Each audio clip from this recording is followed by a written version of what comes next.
Bonjour, je suis Clotilde et vous écoutez Expat et compagnie.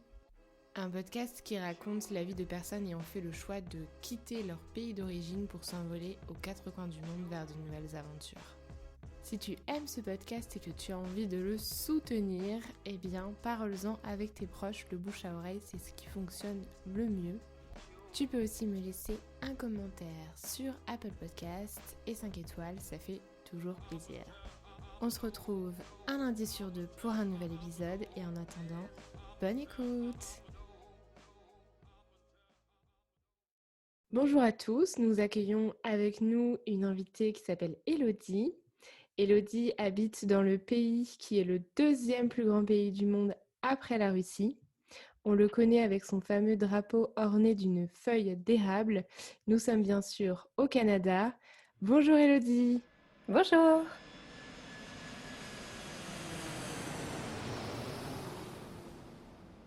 Bienvenue sur Expat et compagnie. Elodie, nous avons 9 heures de décalage. Pour toi, c'est le matin et pour moi, c'est le soir. C'est Parce ça. qu'Elodie, tu habites à Vancouver aujourd'hui. Oui, c'est ça, exactement. Est-ce qu'aujourd'hui, tu pourrais te présenter à nos auditeurs en quelques mots? Oui, bien sûr. Donc, je m'appelle Elodie, j'habite dans la région de Vancouver, j'ai bientôt 30 ans, je travaille aux communications et je suis installée ici depuis... Alors, je suis installée au Canada depuis bientôt 2 ans et demi et dans la région de Vancouver depuis 1 an et demi. Donc, quand tu es arrivée au Canada, tu étais à Montréal. Est-ce que tu peux nous expliquer un petit peu dans quelles conditions tu es partie, avec quel visa et pourquoi ce choix de pays-là?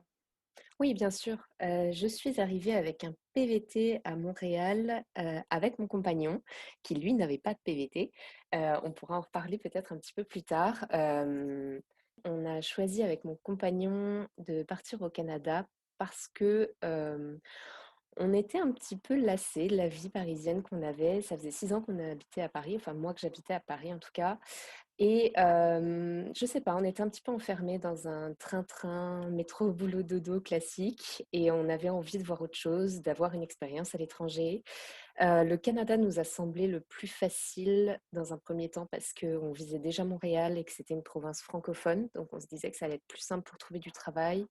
Surtout pour moi, parce que je travaille dans les communications et que mon niveau d'anglais n'était, pas forcément au top, avant de partir. Ouais, je comprends. Et puis, donc déjà parce que c'était en dehors de l'Europe, donc ça nous promettait entre guillemets une grande, Un dépaysement? exactement, un grand dépaysement, une aventure Ouais. un peu plus excitante et puis un peu plus folle. Et puis qu'il y avait le côté francophone, qu'il y avait le côté hivernal avec, ce qu'on imagine du Canada, donc les grosses neiges, le chien de traîneau, les grandes aventures un peu clichés qu'on a en tête. Et donc c'est pour ça qu'on a choisi le Canada. Ouais, c'est quelque chose qui t'attirait, le côté grand froid et grands espaces avec la nature, la neige.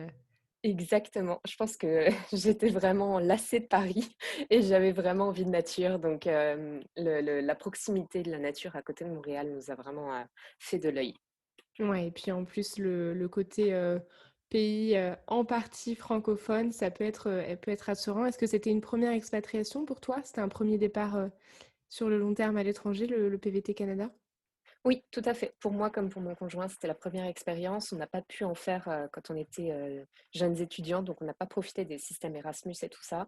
Donc, c'est aussi pour ça qu'on voulait partir, parce que justement, on n'avait pas eu l'occasion de le faire plus jeune. Ok, donc tu pars parce qu'il y a un ras-le-bol de la vie parisienne, vous partez tous les deux, et là, donc à ce moment-là, toi, tu es tiré au sort et ton compagnon ne l'est pas. Est-ce que tu peux nous raconter un C'est peu plus en ça. détail cette histoire? Oui, c'est ça. On a été quand même un petit peu fous, je pense, parce que donc moi j'ai été tirée au sort pour avoir le PVT Canada et mon compagnon non. Et puis on s'est dit bah tant pis, on part quand même. Donc en fait on est arrivé. Moi j'ai activé mon permis, mon PVT à la frontière et mon conjoint est arrivé en tant que visiteur. C'est pas impossible de le faire, mais c'est vrai que c'est pas forcément recommandé ou en tout cas c'est pas le plus simple parce que c'est vrai que ça dépend toujours des agents d'immigration, enfin des agents aux frontières pardon, sur lesquels on tombe. Nous, elle nous a un petit peu embêtés quand même. Elle nous a dit: «Oui, mais pourquoi est-ce qu'il est là? Pourquoi est-ce qu'il irait bien avec vous? Il a pas de travail, il a pas de revenus?» ça se voit qu'en fait, on doit tout faire pour pouvoir lui ouvrir un permis de travail et c'est pas forcément la meilleure des manières et c'est pas forcément ce que l'immigration veut, ce qui est compréhensible. Et donc, elle a quand même fini par accepter parce que on avait mis de l'argent de côté, qu'il pouvait prouver qu'il allait vivre de de ses revenus acquis, mais sans faire du travail Ouais. illégal. Donc, on a réussi un petit peu à la convaincre. Et après, moi, j'ai trouvé un travail assez rapidement. Et effectivement, comme j'avais un travail qualifié en PVTiste, on peut ouvrir un permis de conjoint de fait, et donc un permis de travail ouvert à son conjoint si on peut prouver d'un an de vie commune avant. Donc, c'est un petit peu technique, mais c'est pas impossible. Mais c'est peut-être pas la meilleure des manières pour nous. D'accord. Et je pense qu'on peut rappeler à nos auditeurs, qui peut-être, ne connaissent pas le PVT, donc le permis vacances-travail ou Working Holiday Visa en anglais. Donc c'est un permis qui te permet de travailler et de voyager dans le pays, légalement, donc au Canada, c'est pendant 2 ans, si je dis pas de bêtises? Exact, c'est ça. C'est OK. pendant 2 ans et on peut l'obtenir jusqu'à ses 35 ans. Et c'est un vrai sésame parce que, effectivement, c'est pendant 2 ans, ce qui est quand même relativement long pour un permis de vacances-travail. Et on peut travailler pour n'importe quel employeur, on peut voyager, on peut ne pas travailler puis recommencer un travail. C'est vraiment la liberté absolue. Ouais, c'est super et on peut en bénéficier donc avant 35 ans et si on a plus de 35 ans, on ne s'affole pas, cet épisode est quand même fait pour vous puisque Élodie, évidemment, après 2 ans de PVT, tu es toujours au Canada et tu as un visa plus adapté qu'il est aussi possible d'avoir, sans passer par le PVT, bien évidemment. C'était plus, une facilité au départ, pour vous de venir sur le territoire avec ce visa-là. Oui, exactement. Et là, je suis effectivement dans un nouveau permis qui s'appelle la mobilité francophone. Là, il n'y a pas besoin d'avoir un âge, il n'y a pas d'âge limite pour l'obtenir. C'est juste qu'en fait, je prouve au Canada que le fait que je sois francophone est un avantage pour mon employeur. Et ça peut être ouvert partout sauf au Québec. Mais donc, ça permet d'avoir aussi une petite liberté. La seule contrainte, c'est qu'il faut avoir un employeur. Et Et alors, donc, est-ce que ça se trouve facilement un employeur au Canada? Hem, je pense que oui, en tout cas quand je suis arrivée, c'était assez facile, mais je suis arrivée avant la covid et je pense que comme dans tous les pays, ça dépend beaucoup de son expérience, de ses diplômes, de ce qu'on a fait avant et de la façon dont on peut rebondir. C'est-à-dire que, mon conjoint qui est chercheur a eu beaucoup, beaucoup de mal à trouver un travail dans son domaine, puisque c'est un domaine très spécifique, avec un doctorat. Donc lui, bah, il a réussi à rebondir et puis il a fait autre chose en attendant et puis c'est pas grave, il a trouvé d'autres opportunités et je pense qu'il faut vraiment partir dans l'idée d'avoir des plans B, voire des plans C, voire plus. C'est-à-dire que si on ne trouve pas dans son domaine tout de suite, c'est pas grave, on trouvera autre chose et puis on peut s'adapter. Moi, j'avais fait pas mal de bénévolat, notamment avant de trouver mon premier emploi. C'était gratuit, donc c'est pour ça qu'il faut avoir pas mal d'argent de côté aussi pour les pépins du début. Mais le bénévolat va amener à des rencontres qui vont, elles, amener à des petites expériences qui peuvent amener à des grosses expériences ensuite. OK. Donc ça, c'est des conseils pour les auditeurs qui nous écoutent et qui ont envie de partir au Canada. Mais bon, la situation s'améliorera peut-être. On croise les doigts. On va espérer, que ça s'arrange et on va rêver avec toi. Est-ce que tu peux nous parler de la première ville où tu as vécu, donc à Montréal, au Québec, donc francophone? Qu'est-ce que tu as fait en arrivant à Montréal? Qu'est-ce que tu as découvert dans cette, nouvelle vie au Canada? Est-ce que c'était ce que tu attendais ou est-ce qu'il y a eu des surprises, des déceptions? On veut tout savoir. Il y a eu beaucoup de surprises. Je pense que cette expatriation et surtout le PVT au début, ça amène des surprises, ça amène un choc. En tout cas, si comme moi, on part quand on n'est jamais parti plus jeune sur du long terme. Moi, ça m'a amené beaucoup de surprises. J'étais déjà venue à Montréal en vacances. Donc, je m'étais un peu dit naïvement que je connaissais la ville et que j'étais prête, alors que pas du tout. C'est beaucoup, beaucoup de surprises. Les premières tempêtes de neige sont assez magiques parce que tout d'un coup, on voit Montréal qui change de visage, qui devient comme une station de ski en plein Québec, quoi. Donc, c'est assez magique. Au niveau de la culture aussi, c'est très différent. On rencontre des gens qui n'ont pas du tout les mêmes parcours. On rencontre des Français qui n'ont pas forcément le même parcours. On rencontre des Québécois qui, eux, par exemple, sont comme nous quand on était en France, qui n'ont jamais vécu d'expérience à l'étranger, qui du coup sont très curieux de connaître un peu notre vie. Donc, ça peut amener vraiment des beaux échanges. Et puis, il y a beaucoup, beaucoup de différences aussi sur le marché de l'emploi. La culture du travail n'est pas du tout la même qu'en France. Au Canada, on a moins de congés, mais j'ai l'impression, en tout cas, moi, je le vis presque mieux parce que je trouve que mes rythmes de journée sont beaucoup plus resserrés. Donc, je travaille pas du tout d'heures supplémentaires parce que sinon, on me reprend, par exemple. Donc, mon premier employeur, quand j'ai commencé à faire des heures supplémentaires parce que j'avais pas fini mon travail, m'a vraiment arrêté en me disant non, non, mais là, c'est fini, tu rentres chez toi. Ah Donc, oui. c'est vraiment un autre rythme, en fait. Et puis, ça apprend une autre culture d'entreprise aussi, quoi. Ouais, la culture du travail est différente, donc moins de jours de congé, donc un travail, oui, sur une période plus étalée, on va dire, donc pas d'heures supplémentaires. Mais est-ce que c'est valable pour ton domaine uniquement ou pour tous les domaines? Je pense que c'était valable pour mon domaine uniquement, et pour cet employeur. Je veux pas non plus généraliser, je suis quasi sûre qu'il y en a beaucoup qui font des heures supplémentaires et pour qui c'est pas du tout la même réalité. Mais j'ai l'impression que c'est plus réglementé. C'est-à-dire que j'ai pas l'impression que les heures supplémentaires, bénévoles soient courantes. J'ai l'impression que généralement, si on fait des heures supplémentaires, elles sont systématiquement payées ou récupérées, ce que moi j'avais pas forcément, quand j'étais en France. Mmh. OK. Est-ce qu'au niveau, de la langue, tu as remarqué des on le sait, il y a des différences avec, avec le français québécois. Est-ce qu'il y a des choses, qui t'ont marqué, des mots un peu différents? Est-ce que finalement tu te sens dépaysée enfin, avec l'accent? Est-ce que tu as pris l'accent? Non, pas du tout, pas du tout, mais je pense qu'on peut attraper des expressions effectivement. Je me souviens d'une anecdote qui m'avait vraiment marquée quand je suis arrivée. Il y avait une personne qui m'a dit dans une administration, qui m'a dit qu'il fallait que je mette mon cartable dans mon classeur et en fait, ça m'a fait bugger parce que je me Ouais. suis dit: «Mais c'est pas possible, dans ce sens, ce n'est pas possible» et en fait, le cartable, que nous on connaît en France, c'est en fait un classeur au Québec.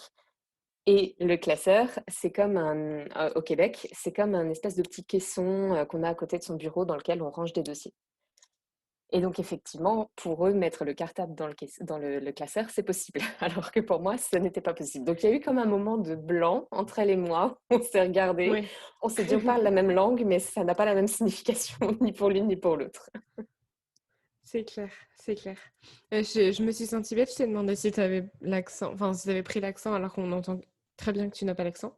Mais, Mais je je suppose mais que je ça ressort quand tu es avec, avec des Québécois. Est-ce que tu as des amis québécois? Non, j'ai pas d'amis québécois. J'ai sympathisé quand même avec, mes anciens collègues, où je me sentais quand même très proche, mais de là à dire qu'on est amis, je pense que c'est un grand mot. Ouais, tu me racontais, en off que Montréal, c'était assez anti-français finalement, qu'il y avait des problèmes d'intégration dans cette ville? Moi en tout cas, ouais, moi j'y ai vécu vraiment des expériences difficiles. Je voudrais vraiment pas généraliser à tout Montréal ou à tous les Québécois ou à tous ceux qui y sont. Je sais qu'il y a des gens qui vivent des super expériences à Montréal, mais moi c'est vrai que j'ai eu des expériences très difficiles, mon conjoint aussi, sur, effectivement l'intégration. J'ai eu en fait des expériences très, très malheureuses avec des Québécois qui n'étaient pas très pro-français, voire au contraire pour qui c'était très difficile de voir des Français arriver ici et c'est vrai que ça m'est arrivé au supermarché de me faire insulter de d'hostite française, ce qui veut dire, espèce de connasse de française quoi. Enfin hostite française, c'est vraiment très fort comme insulte. Donc ça m'a vraiment déboussolée et plusieurs fois j'ai eu des expériences très difficiles où j'ai dû battre, et batailler pour, juste me faire accepter sans que enfin, comment dire? J'ai dû essayer de montrer qu'en fait je voulais pas de mal, ni au pays, que j'allais pas faire quelque chose de mal, de dangereux, que j'étais pas à craindre, mais juste que je voulais vivre une expérience, voilà d'1 an au Québec, 1 ou 2 ans au Québec, quoi. OK, bon. C'est pas très encourageant pour ceux qui ont envie de partir et malgré tout, aujourd'hui, tu vis toujours au Canada, mais dans un endroit complètement différent, à l'opposé, j'ai envie de dire, puisque tu es à côté de Vancouver depuis plus d'1 an. Est-ce que tu C'est peux ça. nous parler de ce que tu fais à Vancouver et de ce que tu aimes, dans cette, nouvelle ville? Oui, alors je travaille aux communications, et ce que j'aime beaucoup ici, c'est que c'est très, très multiculturel et c'est ce qui me plaît beaucoup parce que du coup, il y a, il y a un brassage vraiment de plein de gens qui viennent de partout dans le monde. Donc, moi, ça me plaît, je me sens bien ici. Pour l'instant, je touche du bois, jamais eu de mauvaises expériences par rapport à mon intégration. Ce que j'aime ici en plus, c'est que la nature est vraiment juste à côté. C'est une ville qui est au bord de l'océan Pacifique et qui a les montagnes vraiment juste à côté. Donc, on se sent très, très bien parce que c'est un espèce de terrain de jeu pour adultes qui aiment les activités outdoor. Donc, tu peux vraiment faire tout ce que tu veux. Tu peux faire de la raquette en plein hiver et finir ta soirée sur la plage. Tu peux vraiment profiter, faire du vélo partout. C'est vraiment très, très, très enrichissant, très apaisant. Et c'est ce côté nature que je venais rechercher, en fait. Ouais, c'est vrai que le Canada est un pays qui est très reconnu pour sa nature. Il y a des milliers ou des millions de lacs, je ne sais plus. C'est C'est immense, c'est c'est immense. immense C'est et immense. c'est vrai qu'en fait, ce qui est intéressant dans ce pays, c'est que, en fonction de la province où on est, c'est un autre rythme de vie. Montréal, ce que j'ai vécu à Montréal ou au Québec est radicalement différent de ce que je vis ici. J'ai l'impression d'être dans 2 pays différents. Je pense que si je partais en Ontario ou dans les provinces tout à l'est, dans les maritimes, ce serait aussi radicalement différent. Donc je pense qu'en fait, ce qui est bien, c'est que si on ne se sent pas forcément bien à un endroit, on peut partir ailleurs et trouver quelque chose complètement différent qui nous plaira peut-être plus. En fait, il y a pas un Canada, il y a plusieurs Canadas. Exactement. Et au niveau des provinces, si comme moi, on est nul en géographie canadienne, est-ce que tu peux nous faire un petit briefing des provinces canadiennes? Oui, alors je suis encore en cours d'apprentissage, donc je ne pourrais pas te dire exactement quelles sont toutes les provinces et où elles sont. Mais en fait, pour la faire courte et simple, donc à l'est, on a le Québec qu'on connaît le plus quand on est en France, qui est quand même Ouais. une immense province. Juste à sa gauche, on a l'Ontario, donc qui a pour ville principale Toronto, donc là qui est déjà anglophone, mais qui a beaucoup, beaucoup de francophones aussi. Plus à l'est du Québec, on a ce qu'on appelle les Maritimes, donc qui bordent un petit peu le fleuve Saint-Laurent et l'océan Atlantique. Donc là, c'est une région qui est très intéressante puisqu'elle est très apaisante. Il y a beaucoup, beaucoup de nature aussi. L'hiver est un peu costaud aussi, mais l'été est magnifique parce qu'il y a les baleines qui sont pas loin avec l'océan Atlantique et le fleuve Saint-Laurent. Donc c'est vraiment très apaisant. Et après, si on rentre un petit peu dans les terres, on a le Manitoba et la Saskatchewan, qui sont ce qu'on appelle les prairies, donc qui ont beaucoup moins de villes peut-être que les autres provinces et qui ont des plus grandes étendues. Après ça, on a l'Alberta, là où il y a les Rocheuses, qui sont très connues pour leurs belles montagnes et les lacs turquoises. Et tout à l'ouest, on a la Colombie-Britannique. Et au nord, vraiment tout au nord, on a beaucoup de territoires, donc le territoire du Yukon ou les territoires du Nord-Ouest, par exemple. Donc là, qui sont forcément beaucoup moins peuplés et où la nature est beaucoup plus sauvage. Bah, moi, je trouve que tu t'y connais quand même pas mal pour quelqu'un qui est encore en cours d'apprentissage. Depuis 2018, ça a bien évolué et donc à Vancouver, on parle anglais. Tu me disais au début de l'épisode que ton niveau en arrivant était pas suffisant pour que tu puisses travailler en anglais. Et aujourd'hui, est-ce que c'est le cas? Je dirais que j'ai beaucoup progressé en anglais, mais je ne travaille pas en anglais. J'ai la chance de travailler pour un organisme francophone. Donc en fait, ce qui est très important de savoir aussi au Canada, c'est que les langues officielles sont l'anglais et le français. Il y a beaucoup plus de francophones au Québec et en Ontario, mais il y a quand même beaucoup de francophones dans les autres provinces, dont la Colombie-Britannique. Et donc, j'ai la chance de travailler pour un organisme francophone. Néanmoins, je continue d'essayer de pratiquer mon anglais pour m'entraîner et puis progresser et peut-être travailler en anglais un jour. Un jour. En tout cas, on voit que c'est tout à fait possible de partir vivre au Canada sans parler nécessairement l'anglais. Est-ce que Ah oui, c'est pas un frein en fait de pas savoir non, parler anglais? pas du tout. Et comme il y a des provinces qui sont très, très ouvertes à l'immigration, comme l'Ontario, dans la région de Toronto notamment, ou ici, où il y a beaucoup, beaucoup de gens qui viennent de partout dans le monde, si on arrive à se faire comprendre en français, en anglais, pardon, je pense que c'est la chose principale, en fait. Il faut que notre compréhension soit bonne et qu'on arrive à se faire comprendre. Si l'accent n'est pas top, ils vont pas du tout en tenir compte. Moi, j'ai un accent quand même un peu prononcé pour l'instant. J'essaie de le gommer, mais au contraire, ils sont très ouverts. Ça crée parfois des dialogues assez intéressants avec des accents, par exemple, un accent indien versus un accent français. Donc, la personne va avoir du mal à nous comprendre, mais on va avoir du mal à la comprendre. Mmh. OK, bon, bah, super. Ça encourage enfin, c'est très encourageant en tout cas.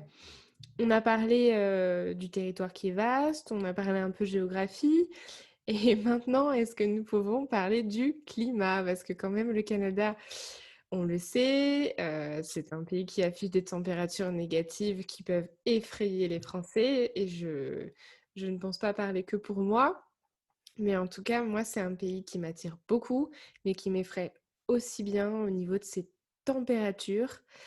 Est-ce que c'est supportable? Déjà, est-ce qu'on peut donner un ordre d'idée des différences de l'amplitude au niveau des températures? Parce que le Canada a, je crois, le record de la température moyenne la plus froide au monde et également une des plus grandes amplitudes en termes de température. C'est-à-dire que Ouais. l'été, il fait aussi bien très chaud, 30 degrés, que l'hiver, il peut faire -50.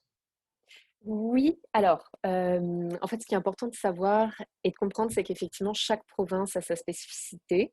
Donc là, par exemple, d'où je vous parle à Vancouver, pardon, il fait extrêmement beau et il doit faire 0 degré, ce qui n'est vraiment pas très froid pour un hiver. C'est très semblable, en fait, à l'hiver qu'on connaît, bah, par exemple, c'est très semblable à l'hiver parisien que j'ai connu, qui peut être, parfois très gris, très pluvieux, avec un petit peu de neige, mais pas trop.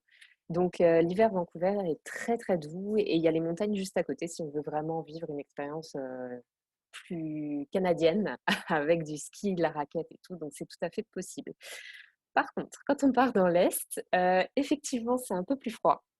Quand je suis arrivée à Montréal, on s'est tout de suite équipé avec mon conjoint avec les vrais manteaux d'hiver, qui résistent au -30, avec les grosses bottes, les gros pantalons et en fait, finalement, ça va. Moi, j'ai pas eu froid à Montréal, pour être tout à fait transparente, parce que juste, on est très bien équipés. Il faut acheter son équipement, par contre, au Québec. Il faut pas l'acheter en France et puis venir avec parce que c'est pas adapté aux mêmes températures. Donc nous, on a vraiment tout acheté ici, surtout que maintenant, il y a Decathlon à Montréal, donc c'est très pratique parce que ça permet d'acheter pour pas trop cher.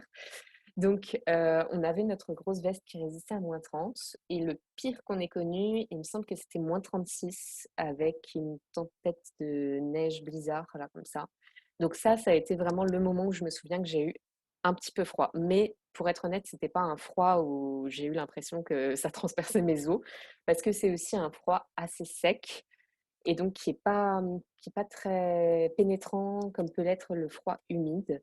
Et donc pour, comparer, ici à Vancouver, parfois quand il fait -8, c'est un froid très humide parce qu'il y a le vent de l'océan et j'ai plus froid qu'au Québec. Donc je pense que c'est vraiment une question de bien s'organiser, de bien acheter les bons vêtements, d'être bien équipé, de faire, ce qu'on appelle les couches d'oignons. Donc vraiment de mettre un sous-pantalon plus le pantalon au-dessus, de jean au-dessus, de mettre, des couches de vêtements, qui tiennent bien, bien chaud et puis la grosse veste au-dessus et puis ça fonctionne très bien et nous, on avait même fait du patin à -26 donc c'est possible.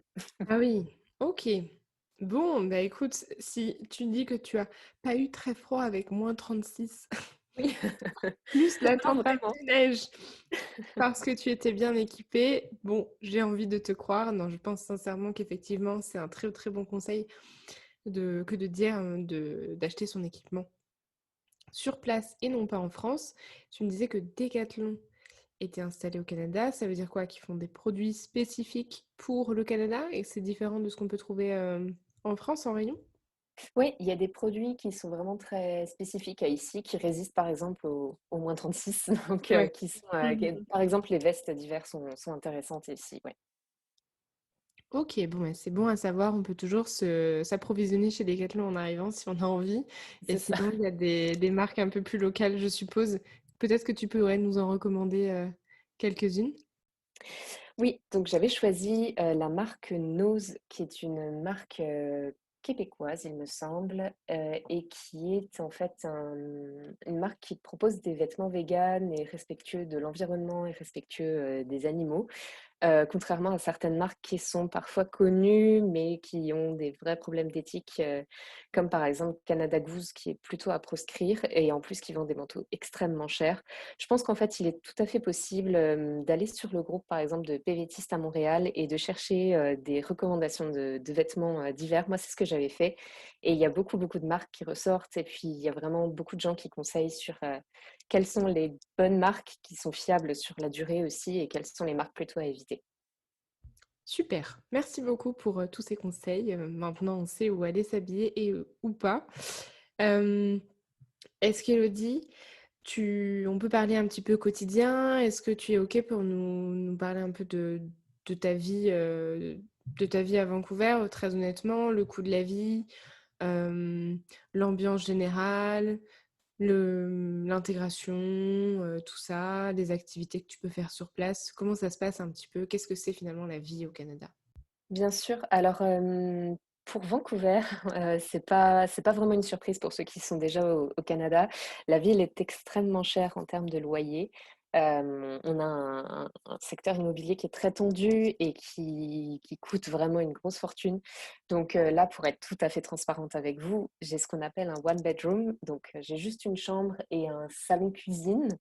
Et je paye 1 600 $, ce qui correspond à peu près à 1 200 ou 1 300 € je pense, par mois.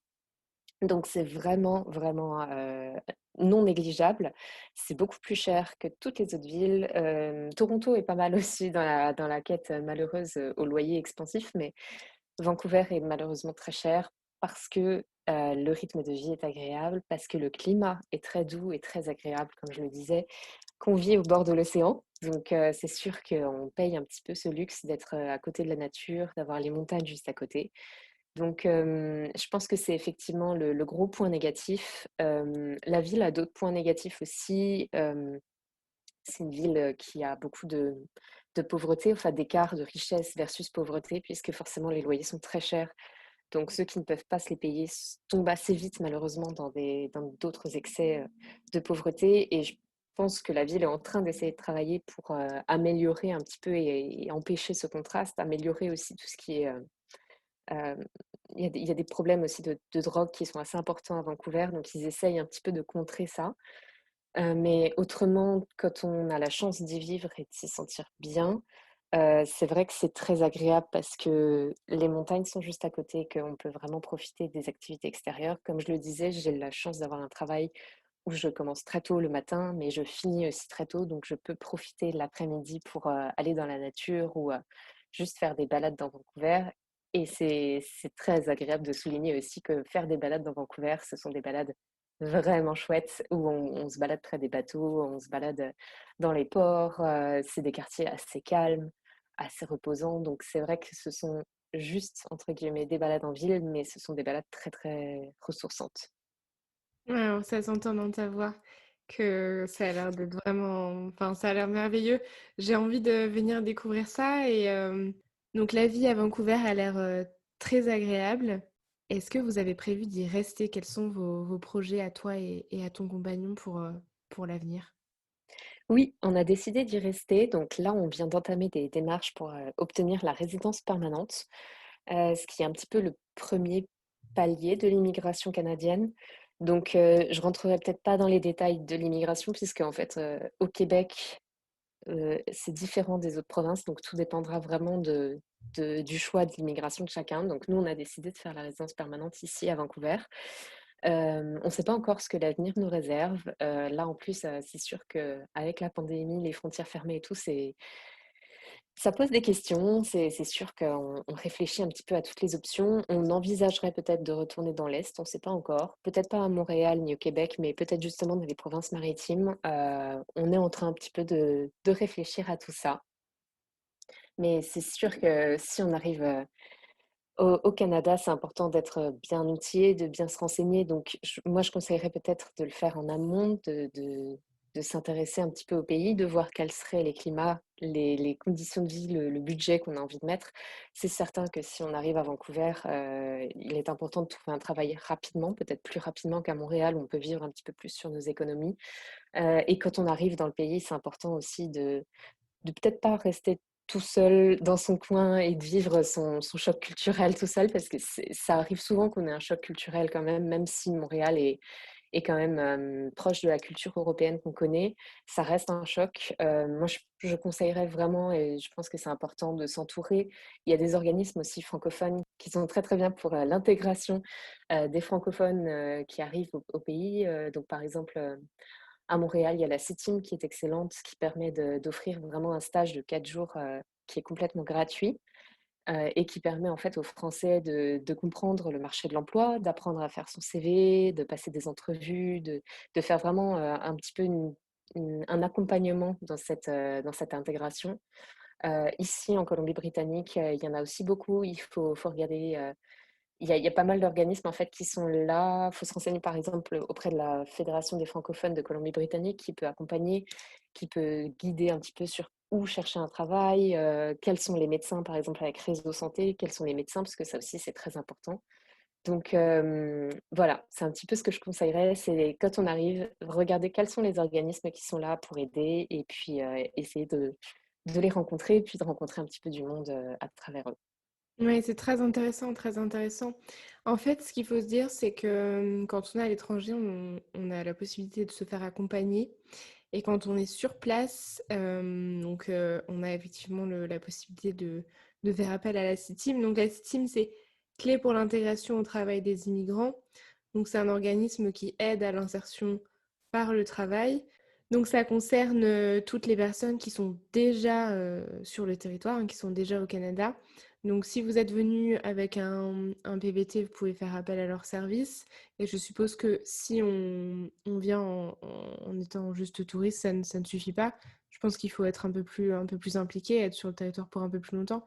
Est-ce que si on arrive avec un travail, qu'on perd ce travail, on peut quand même faire appel à un organisme d'aide comme la CETIM? Oui, oui, oui, pas de problème. Moi, quand, j'ai fait appel à eux, j'avais aucun travail. Par contre, j'avais un permis de travail, effectivement. Je pense qu'en tant que touriste, ça suffit pas parce que, à mon avis, ils ont besoin quand même qu'on ait un statut légal d'emploi. Et donc j'avais pas de travail et ça faisait 1 mois que j'étais au Québec et puis que j'avais vraiment du mal à trouver un travail, justement et à juste titre puisque grâce à cette formation, justement, de 4 jours, j'ai compris qu'en fait, mon CV n'était pas adapté. C'était un CV très français et que je faisais des entretiens d'embauche très français aussi, où je mettais plus en avant mes diplômes, que je montrais un petit peu tout ce que j'avais appris académiquement, mais pas du tout sur le terrain, ni mes expériences professionnelles précédentes. Et que au Québec, en tout cas, c'est un peu plus ce qu'ils veulent, quoi, c'est de voir ce qu'on est capable de faire là tout de suite en concret et pas ce qu'on a appris à l'école, quoi. Ouais, ils accordent vachement d'importance à l'expérience plus au titre des diplômes. Et il faut vraiment pas hésiter à faire appel à ce type d'organisme puisque c'est un service qui est gratuit. Ils sont payés par le ministère de l'immigration, plus des fonds gouvernementaux, etc. Donc, gratuitement, on peut vous aider dans la recherche d'emploi, plus l'installation, plus des cours d'anglais. Il faut avoir un permis de travail ou un PVT, être déjà sur le territoire. Et donc à Montréal pour la CITIM ou ailleurs pour les autres organismes, il y en a plusieurs. Moi, je vous donne celui-ci parce que la CITIM m'a contacté. On a échangé ensemble et je trouvais que c'était un très bon tips à vous donner. Elodie a utilisé leur service. Donc vous avez en face de vous quelqu'un qui a trouvé du travail grâce au conseil de la CITIM.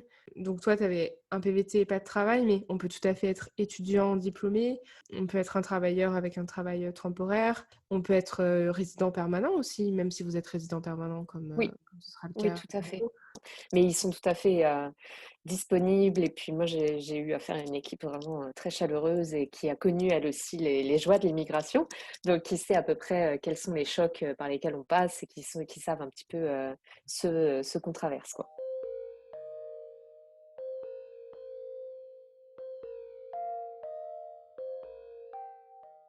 Nous avons abordé des sujets tels que la culture, le travail, l'intégration, la nature, les activités, la météo, plein de choses. On vous a donné des conseils.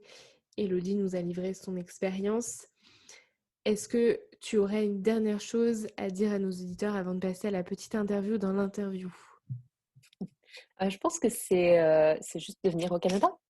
Si on est intéressé par ce pays, je pense qu'effectivement, il est très riche, très beau, très enrichissant, il est assez merveilleux justement par sa diversité, par ses grands espaces, par sa pluriculturalité si on est dans certaines provinces. Donc, si on a envie de venir, il faut le faire.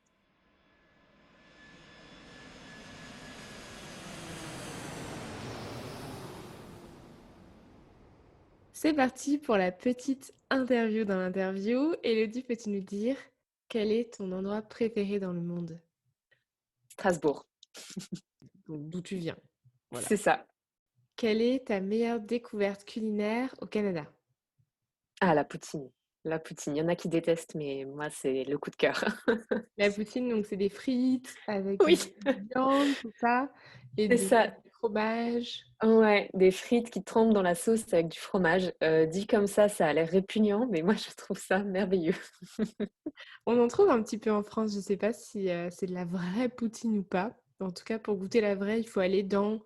Ouais, plutôt au Québec et dans les petits villages au Québec. Vraiment, les petites, tu sais, comme des tout petits restaurants qui payent pas de mine, qui sont presque en bord d'autoroute. Et là, c'est les meilleurs. Quelle est à l'inverse ta pire découverte culinaire au Canada? C'est un sucre formé, je pourrais pas expliquer en fait. C'est comme une pâte de bonbons et en même temps un mélange entre pâte à bonbons et pâte à biscuits. Enfin, c'est un peu bizarre. D'accord. Bon, bah, très bien. En tout cas, pour les auditeurs, je précise que nous n'avons pas parlé cuisine durant cet épisode, parce que j'ai toujours ces petites questions dans la petite interview dans l'interview, et parce qu'Elodie m'a confié en début d'épisode que, bon, culinairement parlant, en tant que Français, on n'a rien à envier au Canada. Il n'y a rien de vraiment typique, peut-être à part le sirop d'érable. Oui, ah oui, ça par contre, ça c'est à faire. Et si on est dans l'est du pays en mars-avril, surtout au Québec, il y a ce qu'on appelle le temps des sucres. Et ça, c'est vraiment, vraiment à faire. C'est d'aller dans une cabane à sucre. C'est comme des restaurants, en fait, qui proposent des repas gargantuesques, où on arrive, par exemple, à 10 heures du matin et on repart à 16 heures, et où on arrose de sucre et de sirop d'érable tous les repas. Donc, ça peut être du cochon au sirop d'érable, ça va être des oreilles de cochon frit. Enfin, il va y avoir plein, plein, plein de choses. Donc on repart en roulant, mais c'est vraiment une chose à faire. Ça a l'air super. Cochon frit, sucre. C'est très, très, très sain tout ça. C'est ça. On va terminer par une anecdote. Est-ce que tu as préparé une anecdote à nous raconter? Une anecdote liée à ton expatriation au Canada, bien sûr. J'ai une petite anecdote de bonne Française qui est partie au Québec sans penser que ça allait être différent de ce qu'elle connaissait. Donc, c'est-à-dire qu'en fait, je suis partie sur un sentier qui était enneigé au début. Le début du sentier, c'était enneigé et j'avais pas de raquettes, j'avais pas de pantalon de neige, j'avais juste mon jean et puis les grosses bottes quand même, les bottes d'hiver. Et progressivement, en fait, forcément, le sentier montait, donc du coup, il y avait de plus en plus de neige. Et progressivement, le chemin un petit peu tassé a commencé à devenir de moins en moins tassé et de moins en moins pratiqué par des marcheurs.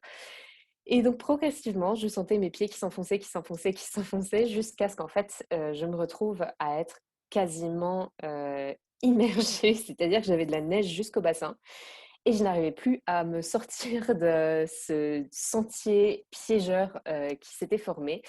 Donc je pense que c'est très important quand on arrive au Québec de se dire qu'en fait même un sentier qui a l'air praticable au début ne l'est pas forcément jusqu'au bout, que c'est très important aussi de faire attention quand on est par exemple sur des beaux lacs gelés parce qu'il y a beaucoup de trous qui peuvent se former. Il y a malheureusement beaucoup d'accidents qui arrivent comme ça avec des étrangers qui sont moins connaisseurs que les locaux et qui s'aventurent sur les lacs gelés et puis qui marchent et malheureusement ça se passe pas toujours Mm. très bien. Ouais, c'est Donc tentant c'est d'aller ça, marcher sur le lac. Mm. c'est ça.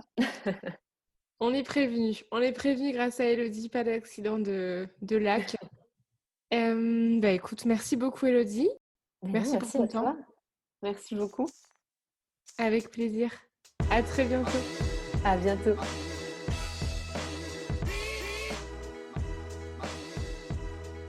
Vous venez d'écouter un épisode d'Expat et compagnie.